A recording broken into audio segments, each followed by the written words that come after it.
another delay notification. Now it's 8:45 p.m. This is getting painful. You're telling me. I've been camped out here since lunchtime. Figured I'd arrive early for the holidays, but the snow had other ideas. You on this Denver flight too? Yeah, sadly. Work trip. Big meeting first thing tomorrow. Hoping we actually leave tonight. What about you? Off to see my grandkids in Denver. Haven't hugged them in over a year. Traveling alone this trip, my wife stayed home with our old Labrador. What's your line of work? Tech sales, software stuff. Means a lot of these spur-of-the-moment flights. Airports are usually fine, but holiday crowds make it brutal. Security took forever. Oh boy, yes. I nearly missed my connection from Chicago because of it. Shoes off, belt off, pockets empty, and I still beeped. Blame the titanium knee from my replacement surgery. They wanted me like I was suspicious. That's the worst. I always forget my laptop and end up being that person slowing the line. The glares from behind are deadly. Airport etiquette. Everyone acts calm but is secretly fuming. First time dealing with a snow delay? Not my first, but easily the longest. Last winter, I was stranded overnight in Atlanta, slept on the carpet guarding a power outlet like it was gold. We've all been there. In my day, back in the 80s, I once got stuck 3 full days in New York during a blizzard. No smartphones, no flight apps, just a payphone and terrible vending machine coffee. This is downright civilized now with free Wi-Fi. Good point, though I just paid $15 for a wrap that tastes like wet paper. Still beats hunger. Passengers on United Flight 456 to Denver, please note a further delay for de-icing and air traffic holds. New estimated departure, 9:15 p.m. Thank you for your patience. And there goes another half hour. We'll be landing close to midnight at this rate. Perfect timing. My hotel shuttle quits at 11. Looks like an expensive rideshare for me. Someone picking you up? My daughter swore she'd wait no matter how late. The grandkids are bouncing off the walls. Told them Grandpa's bringing cookies from that famous spot in the terminal. Hope they survive the flight without turning to mush. That's adorable. Sounds like a proper holiday. Kind of jealous. My family's scattered on the East Coast. It'll be me, a quiet hotel, and probably takeout on Christmas Eve. That's no fun at all. You're welcome to join us for dinner if you're free. My daughter always makes way too much. Ham, mashed potatoes, pies galore.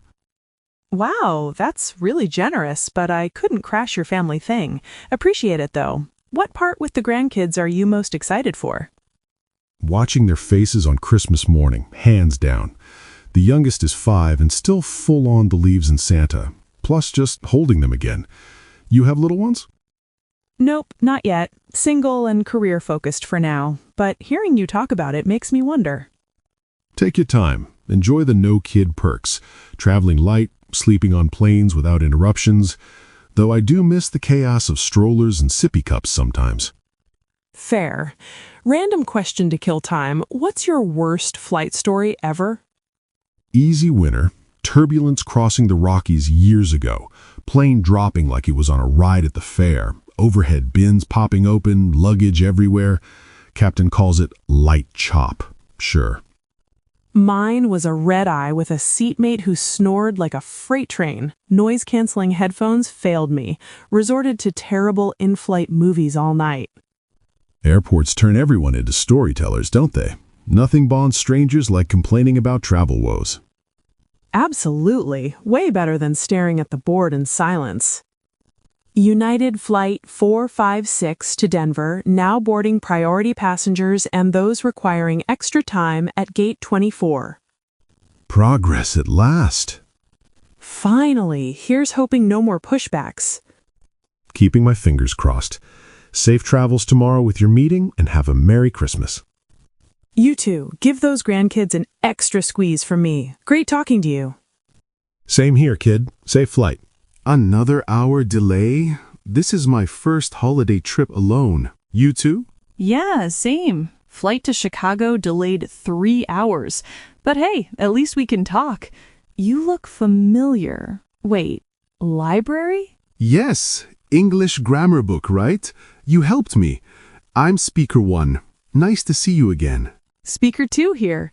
Crazy coincidence. Holidays make everything busier. Do you travel a lot? Not really. I usually stay home or go to the library to study. What about you? Same. Library on weekends is my escape. I read novels and English books there. Your English is improving fast. Thanks. I practice daily. Are you a student? No, I work in customer support. All the talking helps my English. You? Commerce student. Heading to New York for family.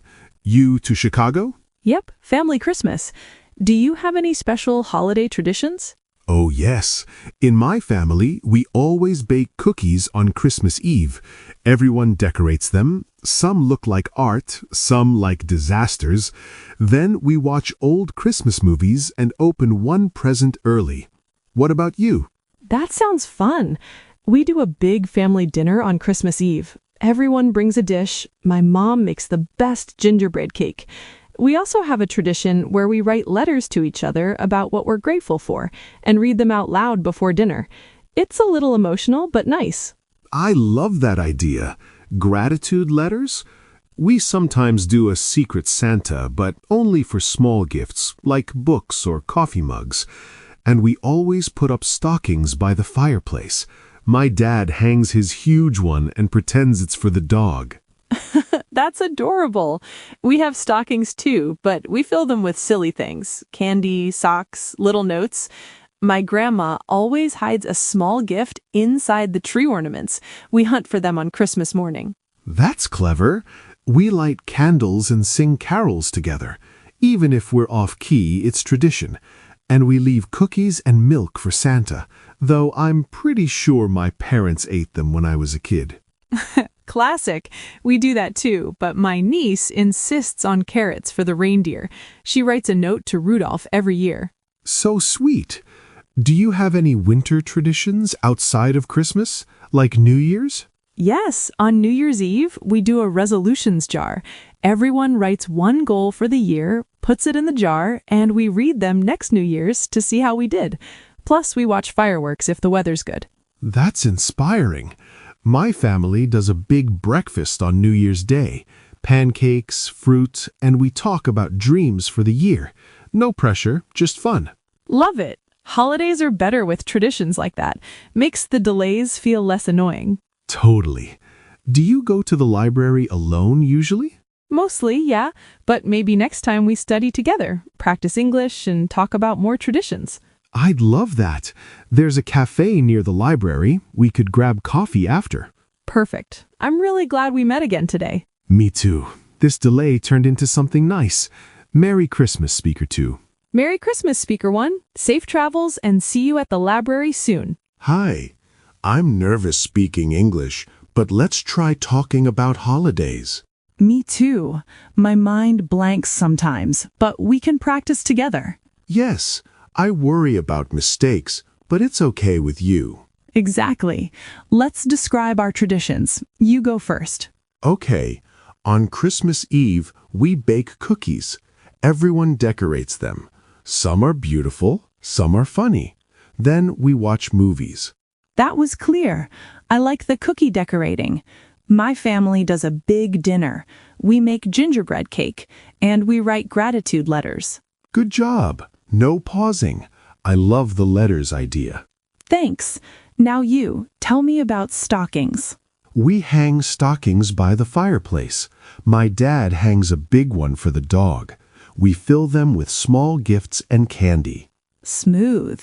We hide gifts in tree ornaments. It's a hunt on Christmas morning. Fun. I feel less nervous already. Same. Let's do this every week. Simple topics first, then harder ones. Yes. Merry Christmas again. Let's keep practicing. Merry Christmas. Excited for next time. Hi. Nervous about speaking English, but let's talk holidays. Me too, but it's easier with you. Describe your traditions first. Okay. We bake cookies, but also make latkes and jalebi. We light candles and sing in 2 languages. Clear and smooth. We make tamales together and do las posadas. Neighbors come over singing. Good job. No hesitating. I love the piñata idea. Thanks. Now you. Tell me about your scavenger hunt. We hide clues for gifts. It's exciting for kids. We also do rangoli with lights. Nice. We do the 12 grapes on New Year's and burn the viejo for good luck. Fun. I feel more confident already. Same. Let's practice weekly. Simple topics first, then more. Yes. Merry Christmas again. Let's keep going. Merry Christmas. Excited for next time. This delay is endless. Hey, since we're stuck here, what do you know about America? I've seen so many movies, but I want real stories. America, it's huge and diverse, like a mix of everything. The landmarks are iconic. Everyone knows the Statue of Liberty in New York. It's a symbol of freedom and welcome for immigrants. Yes, and the Grand Canyon? Those red rocks look amazing. Have you been? Not yet, but it's on my list. Natural wonders like that, plus Hollywood for movies. America is the land of dreams, right? Totally. What about holidays? Christmas here seems big, with lights everywhere. Christmas is huge. Families decorate houses with colorful lights, put up trees, and exchange gifts. But Thanksgiving in November is very American. Big turkey dinner with family, giving thanks for what you have. I have heard of Thanksgiving, pumpkin pie and football on TV. Exactly. And 4th of July, Independence Day, with fireworks, barbecues, and parades. Red, white, and blue everywhere. Fireworks look fun. Food in America? Burgers, hot dogs, apple pie? Classic. Apple pie is like the symbol of America. As American as apple pie. Burgers and hot dogs at ball games or cookouts.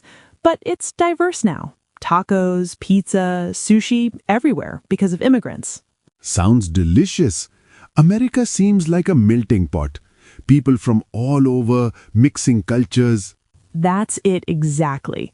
Freedom, opportunity, big cities like New York or Los Angeles, national parks, music like jazz, rock, hip-hop, but also challenges like politics or size. Driving cross-country takes days.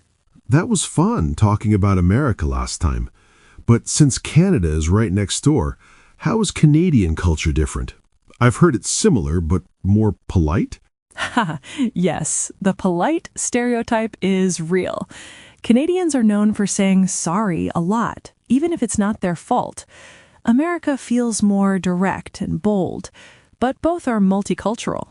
The maple leaf flag is so iconic, like America's stars and stripes. What about landmarks? Canada has the CN Tower in Toronto, tallest in the Western Hemisphere for years, and Niagara Falls on the Canadian side has better views. America has the Empire State Building and Grand Canyon. Both love nature, but Canada has more wilderness, like Banff National Park. Niagara Falls looks amazing. Holidays. Canada has Thanksgiving too? Yes, but in October, to celebrate the harvest earlier because of colder weather. It's turkey, stuffing, pumpkin pie, similar to American, but smaller and more focused on family without the big football games. Interesting timing. And Canada Day instead of 4th of July? Exactly. July 1st for Canada's birthday. Fireworks, parades, barbecues, red and white colors. More low-key than America's big patriotic displays, but still fun with concerts in Ottawa. Food differences. America has burgers and apple pie. Canada loves poutine, fries with cheese curds and gravy. Super comforting in cold weather. Also maple syrup on everything. Butter tarts and Nynamo bars. Both countries have diverse food from immigrants, but Canada has more British influences, like tea. Poutine sounds delicious. I need to try it. Sports?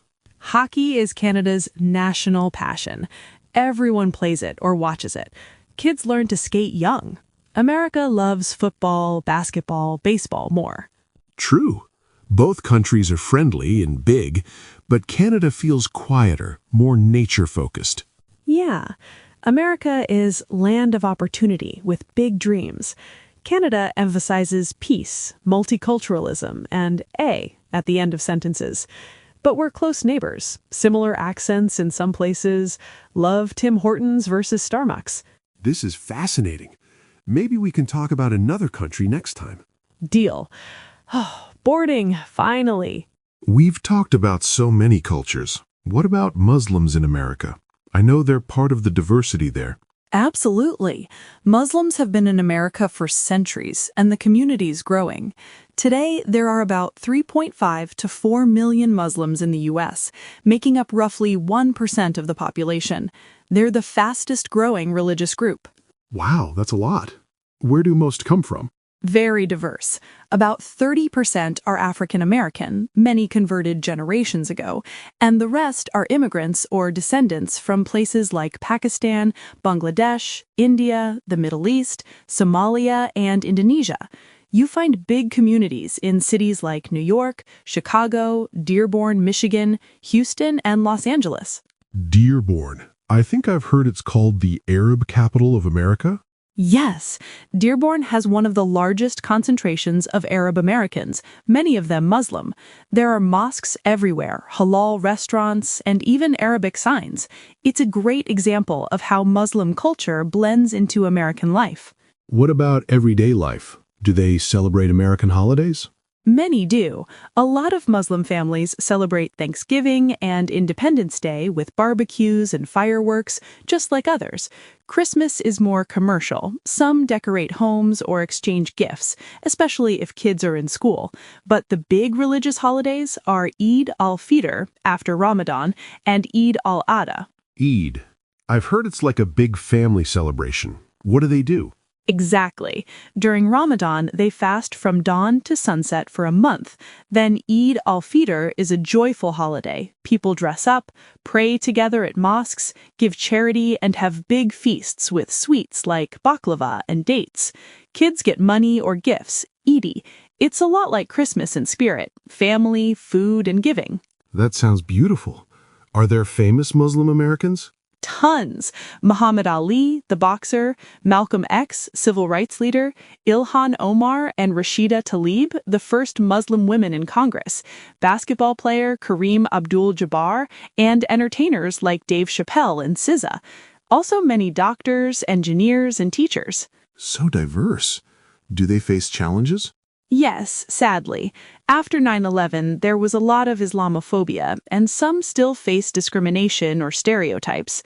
But most Americans are welcoming, and Muslim communities work hard to build bridges through interfaith events, open mosque days, and community service. That's good to hear. I love how America has all these groups living together. It's one of the strengths. You'll find halal food trucks in New York, halal Islamic schools, and mosques next to churches. There's even a Muslim Boy Scout troop and Muslim Girl Scouts who wear hijabs. That's really cool. It shows how flexible and inclusive America can be. Exactly. It's not perfect, but the diversity is real. Muslims are just as American as anyone else, proud of the country, contributing to it, and celebrating both their faith and American holidays. Makes me want to learn more. Maybe we can visit a mosque or halal restaurant together sometime. I'd love that. Oh, boarding, finally. You mentioned Eid earlier. That sounds so joyful.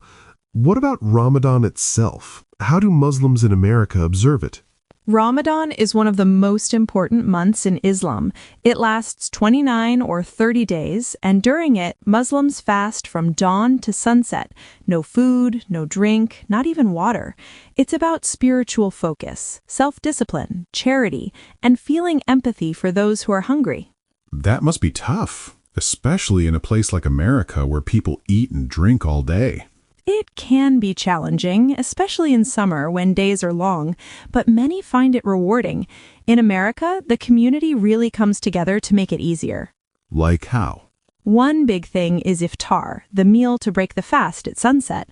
Mosques and community centers often host large iftar gatherings where everyone eats together. People bring dishes like dates, soup, samosas, biryani, or American favorites like pizza and burgers. Halal, of course. That sounds like a big family dinner every night.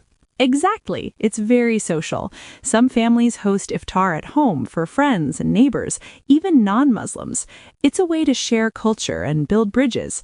Kids especially love it. They get excited for the food and the late-night prayers. And the pre-dawn meal? That's called sahur. Families wake up early, sometimes 3 or 4 a.m., to eat a hearty meal before the fast starts at dawn. A lot of people eat oatmeal, eggs, fruit, yogurt, things that give energy for the day. Some mosques even offer free sahur for students or workers who can't eat at home. That's thoughtful. Do people decorate for Ramadan? Yes, many Muslim families hang fanus, lanterns, string lights, and Ramadan banners. Kids love the decorations. It feels festive. Some cities, like Dearborn, Michigan, have public Ramadan markets or light displays. You'll see crescent moons and stars everywhere. That sounds beautiful. What about prayers? During Ramadan, Muslims pray extra prayers called tarawih at night in mosques. It's a special time. Mosques are packed and the whole community feels united. Some people read the entire Quran over the month. That's a big commitment. And charity? Huge focus on giving. People give zakat, mandatory charity, and sadaqah, voluntary giving. Many mosques run food drives, donate to shelters, or sponsor iftars for the homeless. It's a time of generosity. That's really inspiring. Do non-Muslims join in? More and more, schools, workplaces, and universities often host interfaith iftars. Friends and coworkers bring food or attend to learn. It's a great way to share culture. Some even try fasting for a day to experience it. That's so inclusive. I love how America's diversity shines through in these moments. Exactly. Ramadan in America blends tradition with everyday life, fasting while going to work or school, then breaking the fast with family or community. It's a beautiful mix of faith and friendship. Makes me want to attend an iftar someday. Maybe we can go together when we're back. I'd love that. Oh, look, our flight is finally boarding. You've told me so much about Ramadan. Now tell me about Eid al-Fitr. I've heard it's like a huge celebration. Yes, Eid al-Fitr, or Festival of Breaking the Fast, is one of the biggest holidays in Islam. It comes right after Ramadan ends, when the new moon is sighted. It's a time of joy, gratitude, forgiveness, and celebration, kind of like Christmas or Thanksgiving rolled into one. What do people do on Eid? It starts early with a special Eid prayer at the mosque. Everyone dresses in their best clothes, new outfits, bright colors, hijabs, suits, dresses. Families go together, and the prayer is usually outdoors or in a big hall because mosques get packed. After the prayer, people hug, say Eid Mubarak, Blessed Eid, and take lots of photos. That sounds so warm and happy. Do kids get gifts? Definitely. Kids get Eid, money or small gifts from parents, aunts, uncles, and grandparents. It's exciting for them. Many families give charity before the day starts, so everyone can celebrate. And the food? Food is a big part. Families prepare huge feasts: biryani, kebabs, samosas, baklava, sheer kurma, sweet vermicelli pudding, dates, and lots of sweets. In America, you'll also see fusion dishes like halal burgers or cupcakes with Eid decorations. People visit each other's homes, sharing food and sweets. That's so generous. Do communities do big events? Yes, in cities like New York, Chicago, or Dearborn, there are Eid festivals with rides, games, food stalls, henna booths, and live music. Some mosques host open houses where non-Muslims are invited to celebrate and learn about Eid. That's really inclusive. Do they decorate? Absolutely. Homes and mosques are decorated with crescent moons, stars, balloons, and banners saying Eid Mubarak. Kids love the colorful lights and decorations. It feels festive, like a holiday party. Do people take time off work or school? Many do. In Muslim-majority areas, schools and workplaces sometimes close or offer a holiday. In other places, people take a personal day. Families often travel to be with relatives or visit multiple households in one day. It sounds like a day full of love and connection. Exactly. It's about celebrating the end of Ramadan, thanking God for strength during the fast, and strengthening family and community bonds. Everyone is in a great mood, smiling, hugging, forgiving each other. I love that. It's beautiful how joyful it is. Maybe we can attend an Eid event together someday. I'd love that. It would be fun to experience. Oh, finally, boarding is starting. Safe travels. Merry Christmas. Merry Christmas to you too. Happy holidays. We've talked a lot about Muslim holidays in America. What about Hajj?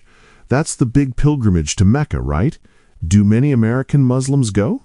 Yes, Hajj is one of the 5 pillars of Islam. Every able-bodied Muslim who can afford it must go at least once. In a normal year, over 10,000 to 15,000 American Muslims perform Hajj.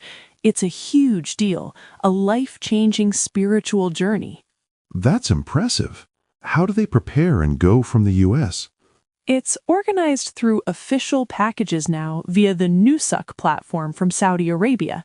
Americans register online, get approved, and choose packages that include flights, hotels, transportation, and guides. Costs range from $8,000 to $15,000 or more per person, depending on luxury level, economy to VIP with better camps and hotels. Expensive, but worth it? What happens during Hajj? The rituals are the same for everyone. Entering ihram, a special white clothes for equality, circling the Kaaba 7 times, tawaf, standing at Arafat for prayer, stoning the devil, and animal sacrifice. Millions gather. It's overwhelming but unifying no matter where you're from. Looks intense with the crowds. Do Americans go in groups? Many join group tours from mosques or agencies for support, English-speaking guides, scholars explaining rituals, and community feel. African American Muslims have a strong history too, inspired by figures like Malcolm X, whose Hajj changed his views on unity. That's powerful. Any challenges for Americans? The long flight, heat, crowds, and physical demands. Health prep is key, vaccines required, but many say the spiritual reward, forgiveness, equality among all pilgrims is incredible. Back home, families celebrate their return. Amazing. It shows how connected Muslims are worldwide, even from America. Exactly. Hajj reminds everyone of that unity. I'd love to hear more stories from pilgrims someday. Me too. Oh, boarding time. Finally. Okay, I give up on this flight ever leaving. Let's talk about something fun, or at least useful. If I ever move to America, what kind of jobs are actually hot right now? I don't want to end up flipping burgers forever. Hey, nothing wrong with burgers. They pay the bills. But seriously, the job market in late 2025 is interesting. Unemployment's hovering around 4.6%, which sounds low, but it's crept up a bit. Job growth has slowed down. No more crazy hiring sprees like a few years ago. So it's tough? Not tough, just picky. Some fields are absolutely exploding. Guess the #1 growth area. Tech? Everyone says AI and coding. Close, but no. Healthcare is the real winner. Nurses, nurse practitioners, physicians, home health aides.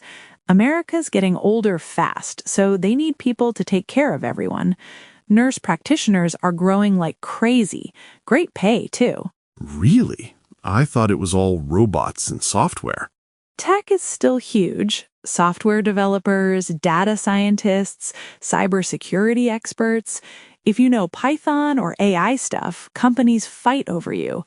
But healthcare feels more human, you know? Totally. I'd rather help people than stare at code all day. What's a dream job there?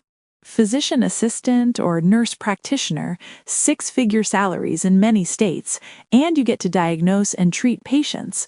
Or even something simpler like medical coding, remote, steady, and always needed. Remote? That's my vibe. What else is big? Renewable energy, wind and solar technicians. America's pushing green energy hard.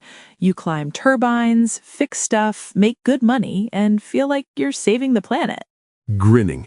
Climbing giant windmills? Sounds adventurous. Better than sitting in an office. Right? Truck driving is still massive, too. Long-haul drivers are always in demand. Sign-on bonuses, see the whole country, though the hours are brutal. Road trip across America paid. Tempting. But what about creative jobs? Design? Writing? Tougher. Content creation, graphic design, marketing, lots of competition, and AI is shaking things up. But if you're really good and build a personal brand, you can make it big on platforms like YouTube or TikTok. So the old advice still works? Learn skills nobody can automate easily? Exactly. Empathy, hands-on care, complex problem solving, those win. Oh, and trades. Electricians, plumbers, people are begging for them. No huge student debt, and you can earn while you learn. Nodding excitedly. That's smart. College isn't everything. Nope. America loves the hustle.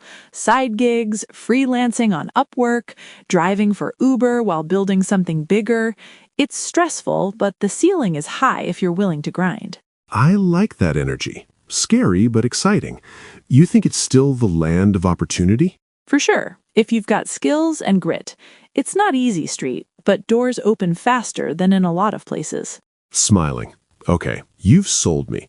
When we get back, let's look up some online courses together. Maybe coding or healthcare basics?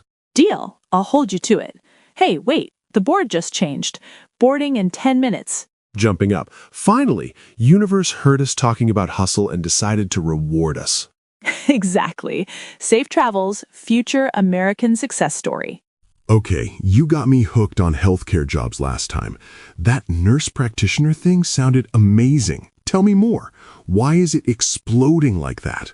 Buckle up because it's huge. Nurse practitioners, NPs, are basically the rock stars of healthcare right now. The Bureau of Labor Statistics says their jobs will grow by a massive 46% from 2023 to 2033. That's adding over 135,000 new positions. America's population is aging fast. Chronic diseases are rising, and there's a doctor shortage. So NPs step in to diagnose, prescribe meds, and manage care. Okay, nurse practitioner sounds perfect for me. Helping patients directly, great pay, growing fast. But to get there, I need a top med school, right? What are the best ones in America for 2025? The absolute elites. Oh, we're going there? Buckle up. The rankings changed this year. U.S. News switched to tiers instead of numbers because some schools boycotted the old system.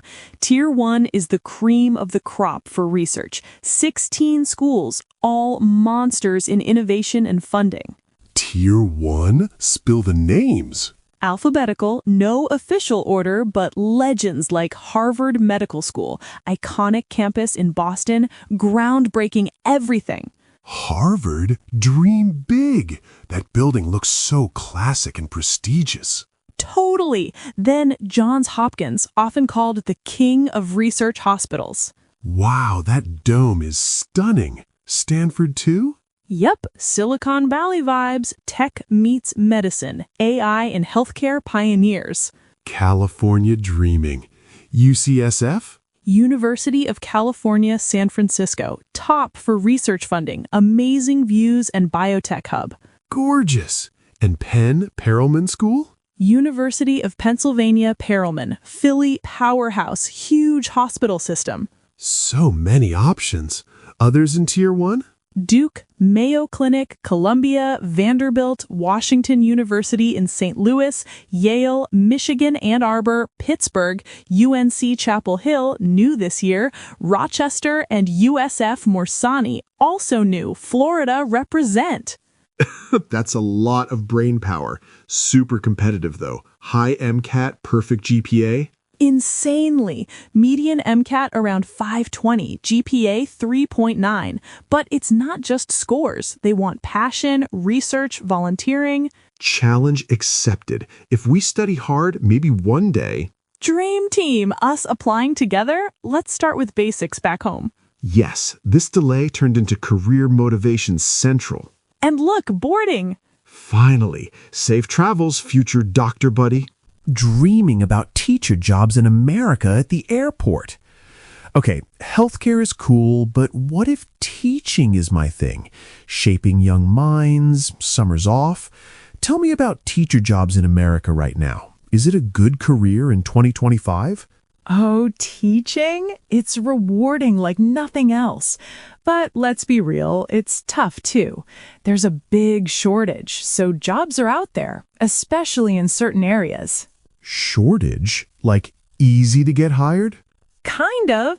Estimates say over 50,000 vacant positions and hundreds of thousands filled by underqualified teachers. Special ed, math, science, huge demand. Elementary or high school? Both. Elementary teachers reading stories to kids, adorable. High school science labs, explosions and experiments. Pay, though. Teachers don't get rich, right? Average around $74,000 nationally in 2025, up a bit, but inflation hurts. High school a little more, like $78,500. Top states, California and New York, over $90K to $100K, but cost of living is wild. Best places to teach? Virginia, Utah, Washington, New York, New Jersey. Good pay, support, lower stress. Shortages worst in Florida, Nevada, some southern states. Imagine being that teacher who inspires kids. But burnout? Real issue. Big classes, paperwork, but summers off, pensions in many states, making a difference? Priceless. You've convinced me. Teaching could be amazing. Let's look up certification when we land. Yes, this delay is the best career counseling ever. Boarding, go time. Finally! Safe travels, future teacher pal. Teaching sounds perfect. Summers off, making a difference. But how do you actually get certified? Is it the same everywhere in America or total mess by state? Total mess by state. Classic America. Every state has its own rules through their Department of Education. No one national certificate, but there's reciprocity, so you can often transfer licenses. Okay, break it down. General steps. Traditional way, bachelor's degree, often in education, complete a state-approved teacher prep program with student teaching, pass exams like Praxis, background check, then apply for your license. Student teaching, that's the hands-on part? Yep, like an internship, 12 to 16 weeks in a real classroom, crucial. But what if I already have a degree in something else? No starting over? Nope, alternative certification, huge because of shortages. Programs like Teachers of Tomorrow or iTeach let you start teaching while completing coursework and exams.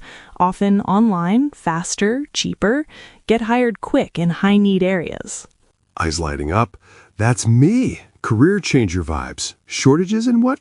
Special ed, math, science, bilingual, or TESOL, big incentives like bonuses, loan forgiveness, teach grants. Loan forgiveness? Sign me up. Yeah, teach in low-income schools or shortages, forgive federal loans after years, plus background checks everywhere, no exceptions. Makes sense. How long total? Traditional 4 to 5 years, alternative months to 1 to 2 years while working. This is motivating. When we land, let's pick a state and check specifics. Deal. Maybe one with beaches and bonuses. Boarding, yes. Finally. Safe travels, future certified teacher. Whoa, teacher salaries vary so much by state. California over 100K? That's wild. Spill, highest and lowest for 2025. Latest from the NEA 2025 report, national average around $74,200 for 2024-25, up a bit but still lagging inflation. Top dog, California at $101,084. Sunny weather and big pay. Jealous. Next? New York close behind at $95,615, then Massachusetts $92,076. East and West Coast dominating. Makes sense. High cost of living. Lowest? Tough ones. Mississippi, $53,704. Florida, $54,875. Missouri, $55,132. Big gap, almost $50K difference top to bottom. That's crazy unfair. Other notables? Washington and New Jersey around $85K to $90K, strong unions help. Southern states mostly lower, but some, like Oklahoma, had big jumps recently.